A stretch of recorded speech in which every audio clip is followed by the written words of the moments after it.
Good evening, everyone. This is News on Flip. I'm Christian Chico, and this is a wonderful edition, a special edition of the program Flip News on Fliptv. I'm Christian Chico. We've been looking at top 21 stories that made headline in this year. A few hours we are going to get into 2022, and it's a special day. I know the 2021 came with a blinding ray of hope. It was the year after the coronavirus pandemic, lockdown, and for the longing period of the pre-COVID-19 normalcy. The year was also riddled with urgent news and conversations that at times were shocking, revealing, uplifting, and fascinating. Let's take a look at some of the stories that made headlines 2021. We are looking at Twitter ban by the federal government, the killing of the notorious Boko Haram leader Abubakar Shehu, interception and arrest of Nnamdi Kanu in Kenya, Obi Kubana's money rain. Few of this and many more we're looking at today Fliptv news. Okay, let's look at the Twitter ban. The federal government suspension of Twitter activities in Nigeria in June raised an uproar.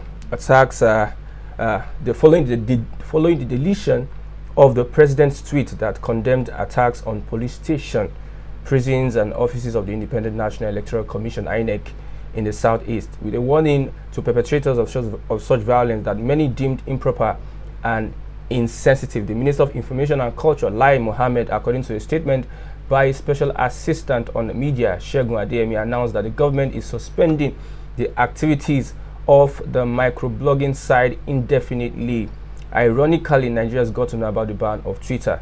Nigerians called out the government for not only attempting to gag the freedom of expression, but depriving many Nigerians who use the platform for their business and source of livelihood. In their defense, the government said the Twitter ban has been complicit in supporting violence in the country, citing the NSAS protest of 2020. Nonetheless, Nigerians turned to VPN. I remember Nigerians turned to VPN. And they had to bypass the Twitter network, and most people, I believe, are using social media, the Twitter today. Nonetheless, Nigerians turned to VPN to access the social media site, fetching wrath from the Attorney General of the Federation, Malami, that said they are going to jail anyone found on Twitter. And it was surprising that the same Attorney General of the Federation used Twitter to pass that message. 2021 was very, very interesting. In their defense, the government said that Twitter has been complicit in supporting violence in the country, also supporting violence at the NSAS protest. Remember, one of the social media platforms that facilitated the NSAS protest was the Twitter platform. Twitter was engaged, and it was very effective in passing out information. Most information we got online and on the media, we got it through Twitter. Many Nigerians they missed the use of Twitter this 2021. Despite talks of negotiations to leave the ban, many doubt the possibility to leave the ban, and the difficult nature of this regime in trying to give people freedom of speech. Difficult tenure of President Muhammadu Buhari's administration. Okay, another is the repentant terrorist. This also had to cause uproar in Nigeria. Repentant terrorist. Many Nigerians were against the fact that the presidency would say we had repentant terrorists. This was one of the news stories that churned the insides of many Nigerians. The army's rehabilitation of and reintegration of Boko Haram terrorists who surrendered into the society through its Operation Safe Corridor faced criticisms from Nigerians. Nigerians were not ready to easily forget the heinous crimes committed by the daredevils or the young kidnapped Chibok girls who were put in the family way by their captors. Not even the placards of forgiveness paraded by the ex-Boko Haram loyalists moved Nigerians to sympathy. The debate mainly focused on the trustworthiness of repentant terrorists. Many fear that they may be used as spies, and given the heightened insecurity in the country, it was not wholesomely considered as a good strategy. Nigerians backlashed the federal government, over the issue of repentant terrorists. They never trusted the process of integrating and reintegrating these Boko Haram fighters or terrorists, if you may call, into the Nigerian army. Next is the attack on the Nigerian Defense Academy. The attack on the Nigerian Defense Academy. Nigerians woke up on Tuesday, August 24, to the shocking news that the Nigerian Defense Academy situated in Kaduna was attacked by bandits. The Nigerian Defense Academy situated in Kaduna was attacked by bandits, and now the military university is not an abandoned warehouse anyone can easily access, which was why many Nigerians were horrified to learn about the attack on the highly secured institution. Remember, this is like attacking the sovereignty of a country. Attacking the military base of a country is like calling for war.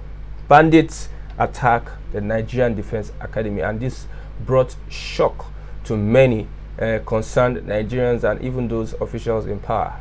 A general was abducted and there were casualties.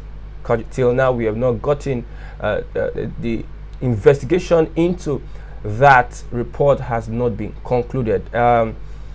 Nigerians were horrified to learn about the attack on the highly secured institution. It was reported that the attackers killed 2 officers and abducted 1. The incident happened during the peak of insecurity in the northwest. Now, going to the next is the death of Abubakar Shekau.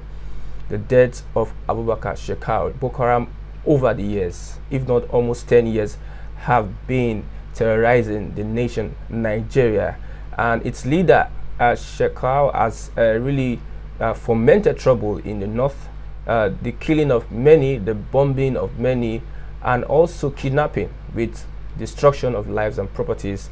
Many are in IDP camp. They fled their homes over the menace of Boko Haram. The news of the death of the leader of the Boko Haram, Boko Haram leader Abubakar Shekau, was greeted with uncertainty, having been pronounced dead in the past. But an audio recording by the rival group Islamic State West Africa Province declared the wanted leader, stating that Shekau blew himself up to avoid capture, but his death had little to no effect on the northeast region, while violence still spread like wildfire. The death of Shekau came as a shocking news to everyone, because there have been reports that Shekau died like 2 or 3 times, but now it was being confirmed by ISWAP, a rival terrorist group, that the leader died. And in fact, the reports were flying that the group were the masterminds of the killing of Shekau. The next on the list is Lieutenant General Ibrahim Atahiru plane crash. Lieutenant General Ibrahim Atahiru plane crash, just appointed Chief of Army Staff, died in a plane crash. Barely 5 months at Sahiru, General Ibrahim Atahiru lost his life in a plane crash in May. The aeroplane was said to have crashed as it was about landing at Kaduna International Airport. Because of the crash was attributed to bad weather, while there are reservations in some quarters regarding the cause of the crash that irked many Nigerians, was that the president's absence at the burial of the Chief of Army Staff and 10 other top aides. He has since been replaced by Lieutenant General Yahya Farouk. That story had to touch Nigerians. Super Cop Abba Kyari fall from grace. Super Cop Abba Kyari's indictment in the Hush Puppy case is another story, that one of the most revered police officer in Nigeria was indicted in a criminal case in the US. Reputed as one of the best police officers in the country, the former deputy commissioner for the Nigerian police force, Abba Kyari, faced humiliation when the United States declared him wanted in July over a fraudulent case. It all started when Ramon Abbas, who goes by the name Hush Puppy, confessed that Kyari accepted a bribe from him to arrest a man called Vincent Chibuzo, who betrayed his cybercrime syndicate in 2020. Desperate to save his reputation, Kyari posted on a now unavailable post that the money he collected from Hush Puppy was to make native attires for him. The statement elicited cheeky remarks from the public, who deemed it ridiculous. Carey was suspended and a team was constituted to probe his involvement in the scam case handled by the United States Federal Bureau of Investigation, that's the FBI. The team is expected to reveal their findings soon. Okay, the next one is Obi Kubana's reign of money at Oba. This was the talk of the town. Obi Kubana from Anambra State. Before the obscene display of money at his mother's burial, Obi Kubana kept a low profile, only known to those who matter in the social scene. But with his mother's burial at Oba in Anambra State, the businessman born Obi Iyegbu became the poster boy of affluence. The reign of Naira at the ceremony was seen on the various social media posts by celebrities at the event. But this singular event was not the only headline the socialite grabbed this year. In early November, he was in the news for his 3-day detention by the Economic and Financial Crimes Commission in Abuja, where he was quizzed over alleged complicity in money laundering and tax frauds. He was later released on bail. Released on bail. Again, the month saw the club owner in the news after a customer was said to have been electrocuted in his Abuja club hostel and bustle. But the club denied the narrative, claiming that the lady simply tripped and fell through the club. Although the club was temporarily closed, the business has returned to normal. We are going into music. One of Nigeria's best artists, Burna Boy and Wizkid, they bagged the Grammy Award. They bagged the Grammy Award. March was a celebratory month for the Nigerian music industry, as Burna Boy and Wizkid brought the Grammy home. Burna Boy took the Global Music Album Award for his album Twice as Tall. Wizkid made similar strides as he shared the Grammy spotlight with American singer Beyonce, whose song Brown Skin Girl took home the award for Best Music Video. More Grammy accolades are expected to roll in for Nigerian artists, as Femi Kuti and his son Made Thames, Wizkid, Burna Boy are all nominated in the 64th Grammy Awards. Yes, that is a big plus for Nigeria. Another report that really made shocking headlines is the IPOB sit-at-home order. It became a trend over the arrest of Nnamdi Kanu. The IPOB had to take to a sit-at-home civil disobedience, which is called the sit-at-home order. Civil disobedience, the sit-at-home order. Arguably, 2021 is the year the indigenous people of Biafra grabbed news headlines from their agitations to the series.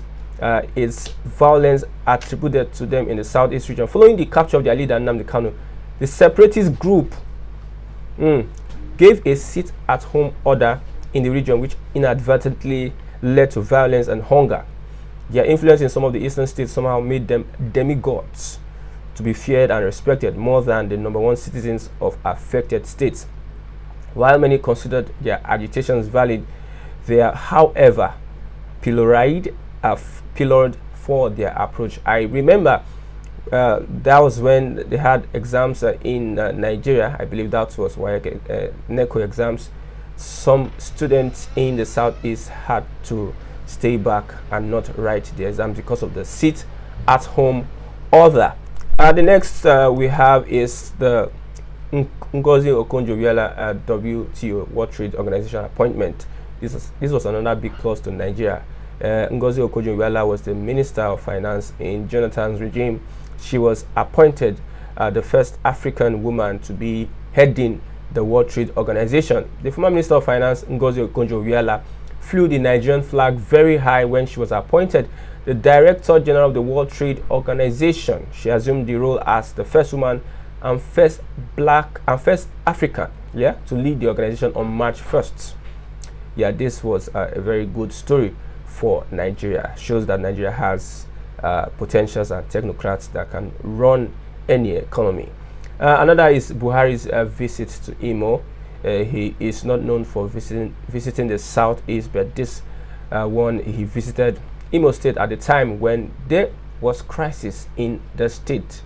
What was supposed to be a dignified presidential visit to the southeast state turned to be a caricature of the president, that's Muhammad Buhari's outfit.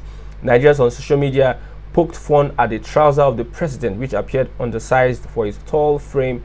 Memes for the president and the tailor who made the outfit flooded the internet, detracting from the historic visit of the president to the state. I remember the attire of the president was caricatured by many people. Some people said that it was being sewn by Abba Kyari. They called him the tailor. Another that plagued the internet is the killing of Inyobong Umore, the young lady that went in search for a job.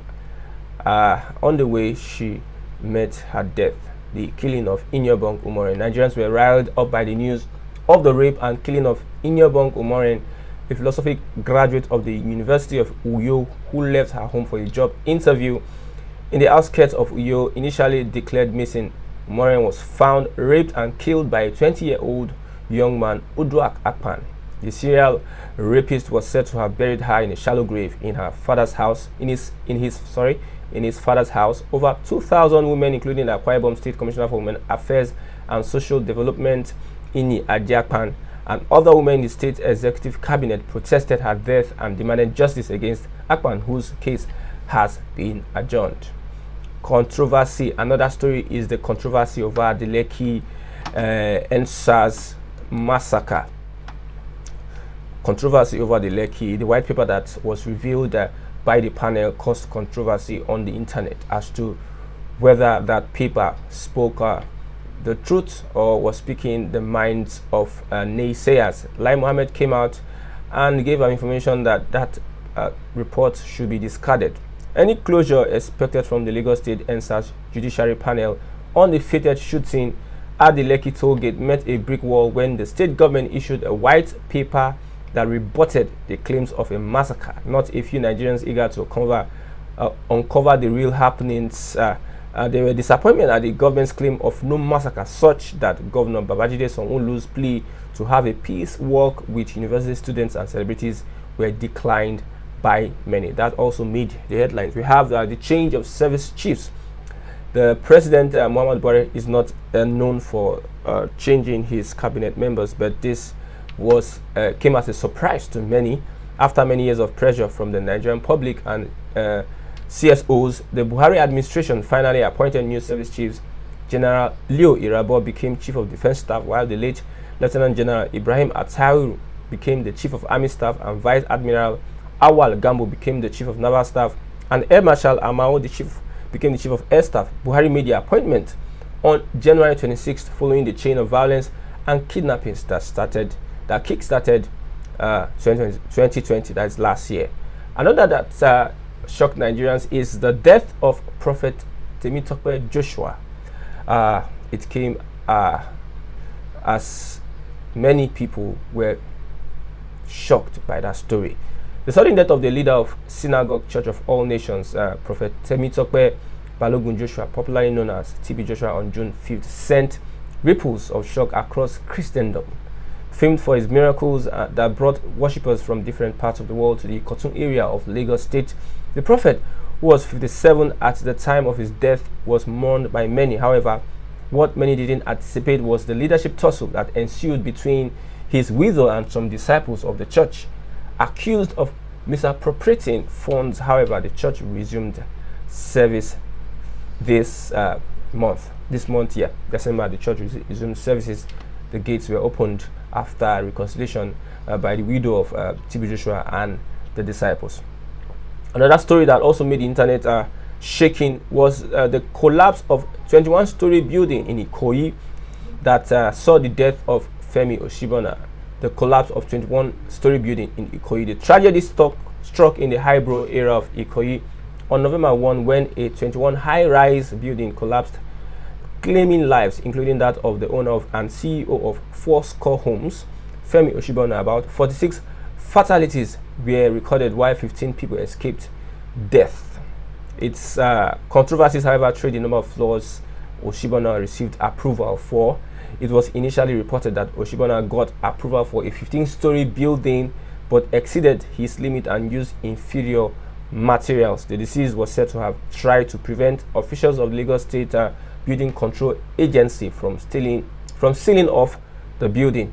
in question. But a contradictory report from preliminary investigation carried out by the Nigerian Institute of Structural Engineers indicated that the building was initially designed for 6 floors and later to 12 floors before it was changed to 15 floors. The Lagos State government is, however, probing the collapse, and the governor vowed to deal with saboteurs.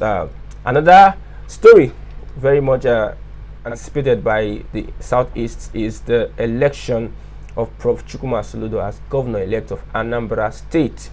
The November 6 Anambra elections grabbed headlines as the main political parties in the state competed fiercely to win the #1 position in the state. The former governor of Central Bank, that is Charles Soludo, would emerge winner, beating Andy Uba, who ran on the platform of the All Progressives Congress. However, Soludo's victory, which recorded only 4.5% of registered voters, is the lowest so far in the nation's electoral history.